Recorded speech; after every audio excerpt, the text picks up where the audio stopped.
molxonamiz necha metrga qurilgan? Molxonaning uzunligi 13 metr. 13 metrga 6,5.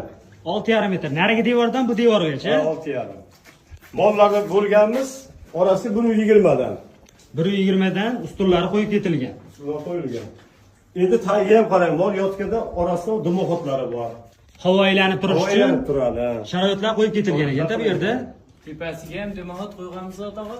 Buni keyin qildik. Mana hozir shuni yoqaveraymi endi? Qani ishlatib ko'rsak yaxshi bo'ladi. Ma'lumotini berib ketsangiz obunachilarga qiziq. Oldin biz dimoxot qo'ygandi. Bu bizga yaxshi effekt bermadi.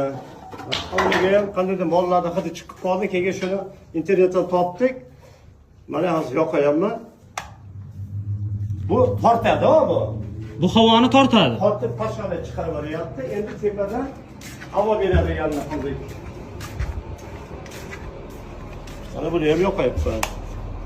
Qani bu havoni tortib ketadi. Ha, yomon havoni tortyapti. Mana bu tepadan toza havo haydayapti mana. Bu yerga toza havo haydaydi ekan. Bu endi necha pulga tushdi? Mana shu usta haqi bilan 3.300 ga tushdi. 3.300 ming so'mga tushdi. Mana shu havolantirmani o'zi. Mana ortiqcha hid yo'q molxonada. Toza turaveradi. Pasha yo'q. Ha, buni ham aytib ketayim. Mana shu ortiqcha pasha masalalarga dori qilingan oddiy o'zimiz libo sharoitda qilsa bo'lgan salyarkaga oltin gut qo'shib qo'yilgan. Salyarkaga oltin gut qo'shib mana bu har bitta ustiga yilib qo'yganmiz.